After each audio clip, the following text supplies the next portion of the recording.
Bonjour, la chirurgie ambulatoire est-elle l'avenir de l'hôpital? La chirurgie ambulatoire, c'est-à-dire un acte chirurgical sans hospitalisation de nuit, est présentée comme la solution la plus efficace pour faire des économies à l'hôpital. La ministre de la Santé estime qu'on peut économiser 1 milliard d'euros en 3 ans. La Cour des comptes était allée jusqu'à 5 milliards, mais la Fédération hospitalière de France estime que 570 millions, ça serait très bien. La chirurgie ambulatoire n'a pas que des vertus économiques, c'est aussi bon et mieux pour le patient.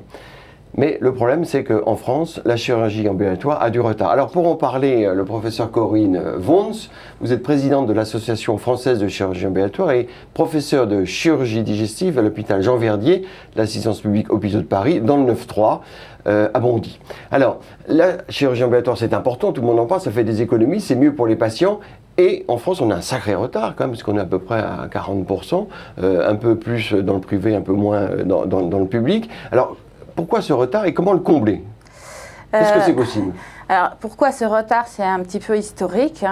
Nos voisins, les États-Unis, ont commencé la chirurgie ambulatoire en 1960. Les Anglais ont commencé en 70. Et nous? Et nous, en 1992, on l'a autorisé seulement. Ah autorisé. Oui.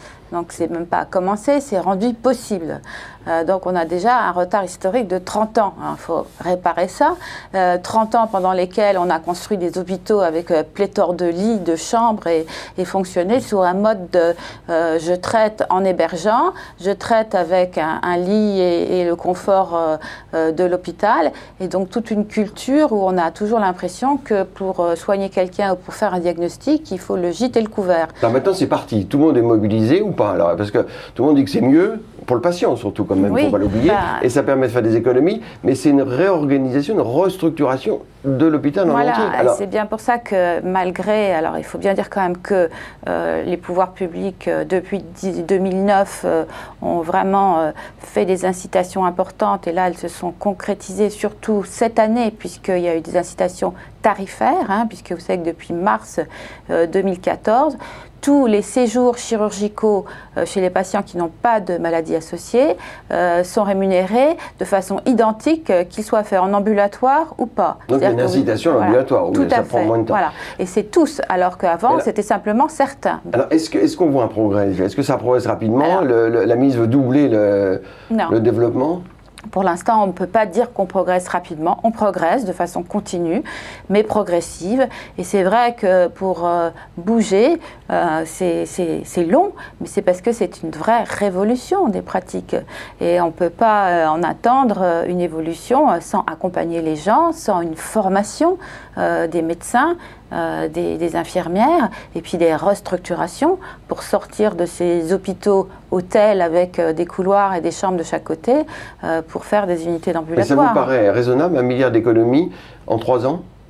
C'est difficile à dire, mais vous êtes médecin, mais vous êtes aussi président de l'Association française de chirurgie ambulatoire. Moi, ce qui m'embête un peu, c'est que ça soit mis sur le devant de la scène pour, entre guillemets, vendre la chirurgie ambulatoire, parce que bon, on croit que c'est pour faire des économies qu'on fait de la chirurgie ambulatoire, alors que le principal intérêt, c'est celui des patients. C'est le confort. Pourquoi c'est mieux pour les patients? Parce qu'il est un peu inquiet, le patient, de se dire genre, je vais sortir le soir au lieu de passer tranquillement la nuit à l'hôpital. C'est mieux parce que si on peut le faire, c'est mieux. C'est surtout parce qu'on peut le faire. Voilà. Moins d'infection. Si on sait le faire, si on a la capacité de lui permettre de rentrer le soir même, d'abord si on sait le faire, si on apprend aux gens à le faire et que c'est possible, il faut le faire. Il est mieux chez lui qu'à l'hôpital. Et en plus, en effet, de rester à l'hôpital, de traîner à l'hôpital, comme c'est le cas actuellement, parce qu'on n'a pas cette dynamique de vouloir faire partir le patient le plus tôt possible, c'est dangereux pour lui, parce qu'en effet, il a un risque d'infection nosocomiale, et il y a un risque de thrombose,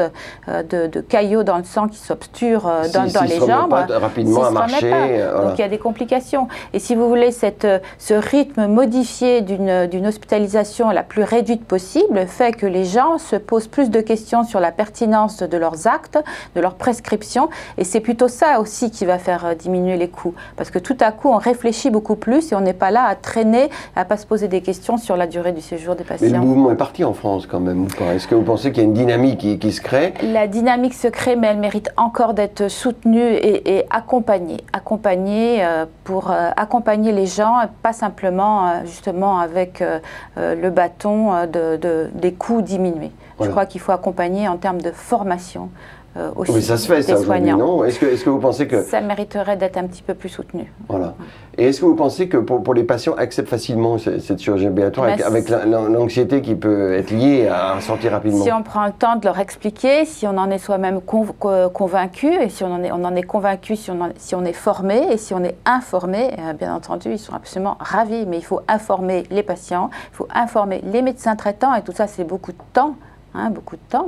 Et vous faites la promotion de la chirurgie ambulatoire dans votre association, qui est une société savante en quelque sorte, et on vous sent un petit peu réticente, un peu pessimiste. Je ne suis pas pessimiste, mais on a l'impression qu'on n'a pas suffisamment d'écoute, qu'on n'a pas suffisamment de pouvoir, ou plutôt de moyens. Tout le monde en parle maintenant de la chirurgie ambulatoire. On n'en parlait pas il y a 2 ans. On en parle simplement pour diminuer les coûts. Alors voilà. On préférait qu'elle ait une autre publicité que celle-là, qu'on en vante vraiment les bénéfices. Ça peut faire peur aux patients de croire qu'on fait de l'ambulatoire simplement pour réduire les budgets. Alors que pas du tout. C'est vraiment parce que c'est dans leur intérêt et que c'est formidable de pouvoir leur offrir ce tout en moins de 12 heures. C'est vraiment formidable. Ça veut dire qu'il y a une compétence excellente. Parce que si elle n'est pas là, on ne peut pas le faire. Ils ne réussissent que ceux qui savent le faire. Voilà, mais on espère que ceux qui le font savent le faire. Mais on ne peut pas, sinon le malade ne peut pas sortir si on n'est pas capable. Il ne peut pas sortir. Il y a des règles pour sortir. Donc la chirurgie ambulatoire, c'est une restructuration, c'est un regard différent sur l'acte médical. Donc c'est vraiment une révolution au sein de l'hôpital. C'est vraiment important. Une vraie révolution. Ça va être un hôpital qui sera complètement différent, avec simplement, essentiellement, une zone d'interventionnel qui sera la chirurgie, mais sans doute aussi l'endoscopie interventionnelle, la radioscopie interventionnelle, des zones de consultation et des zones d'hébergement qui finalement sont extrêmement réduites et qui sont réduites au cas lourd. Mais l'hôpital de demain, c'est quasiment pas de lit d'hébergement. C'est fini ça. On n'en a pas besoin d'abord, c'est pas utile. Et en plus, on sait que c'est délétère. Donc il faut essayer de le réduire vraiment au cas où c'est incontournable. On peut pas faire autrement. Mais il faut avoir la culture de surtout pas, essayer que pas. Voilà, il faut l'apprendre aux plus jeunes. Et actuellement, c'est insuffisamment enseigné, par exemple, aux étudiants en médecine et aux étudiants de spécialité chirurgicale et anesthésie. On va le dire, on va promouvoir ces formations. Merci beaucoup. Je vous en prie.